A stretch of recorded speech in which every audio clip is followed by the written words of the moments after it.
menjelaskan apa sih motivasi itu. Baik, saya akan menjelaskan yang pertama, pengertian dari motivasi. Motivasi menurut pakar psikologi didefinisikan sebagai proses internal yang mengaktifkan, menuntun, dan mempertahankan perilaku dari waktu ke waktu. Seseorang berbuat atau melakukan sesuatu didorong oleh sebuah kekuatan dari dalam dirinya. Motivasi menurut David McClelland adalah seorang ahli psikologi sosial yang terkenal dengan pemikirannya mengenai kebutuhan untuk berprestasi. Ia melakukan penelitian yang sangat mendalam. Tentang motivasi, terdapat 3 kebutuhan pokok dalam diri seseorang yang mendorong tingkah laku, yaitu pertama ada need for affiliation atau NAV. Ciri-ciri NAV, pekerjaannya lebih efektif apabila bekerja sama dengan orang lain dalam suasana yang lebih kooperatif. Persetujuan atau kesepakatan dari orang lain, suka dengan orang lain daripada sendirian.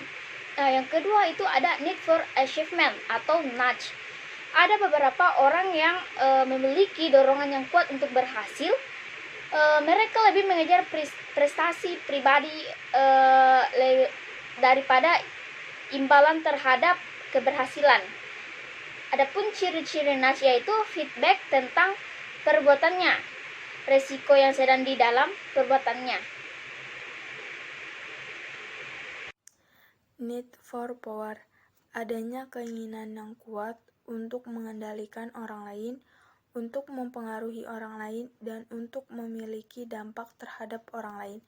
Ciri-ciri NPO, pekerjaan di mana mereka menjadi pimpinan, aktif dalam menentukan arah kegiatan dari sebuah organisasi dimanapun dia berada, barang-barang atau menjadi anggota suatu perkumpulan yang dapat mencerminkan prestis, peka terhadap struktur pengaruh antar pribadi dari kelompok atau organisasi.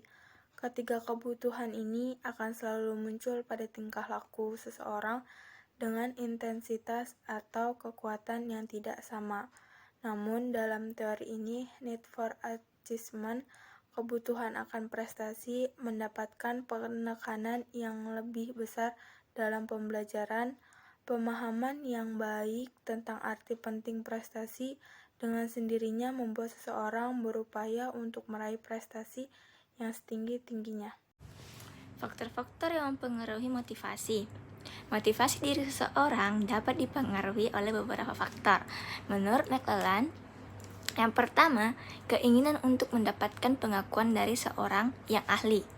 Yang kedua, kebutuhan untuk sukses karena usaha sendiri. Individu yang memiliki motivasi berprestasi lebih memilih pekerjaan yang menantang dan menyajikan kesuksesan. Yang ketiga, kebutuhan untuk bersaing.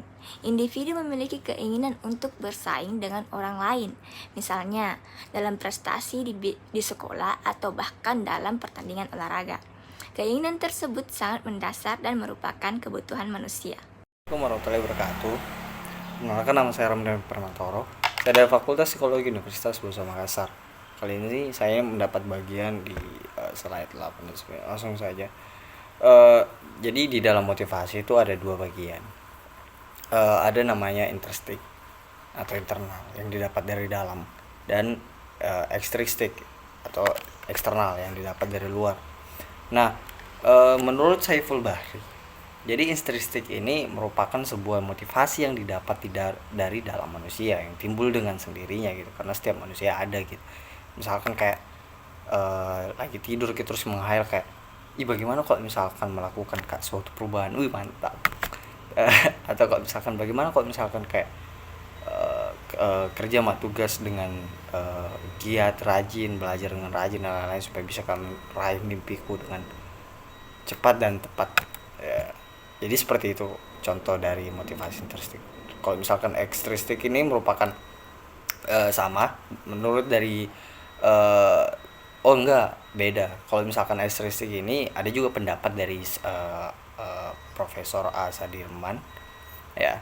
Beliau mengatakan bahwasanya ekstrinsic ini berasal dari luar gitu, dapat ketika individu mendapat rangsangan dari luar atau faktor eksternal gitu, misalkan kayak melihat pacenya atau dia melihat bokapnya atau ayahnya gitu, misalkan kayak dia kan tentara nih misalkan, Moka juga jadi tentara deh, karena bagus ki dalam bidang profesi, dan bagus ki untuk prospek, maksudnya bagus ki prospek kerjanya, bagus ki kayak menjanjikan ke masa depan tahu gitu, sehingga dia termotivasi untuk mengikuti jalan seperti dia. Atau kalau enggak, contoh lain misalkan kayak pergi ke konseling terus dikasih ke motivasi langsung kayak bilang, wih Yudi ya astagfirullah mau kapan deh gitu. Nah itu faktor stresrik. Jadi sekiranya itu dari saya. Sekian dan terima kasih. Assalamualaikum warahmatullahi wabarakatuh.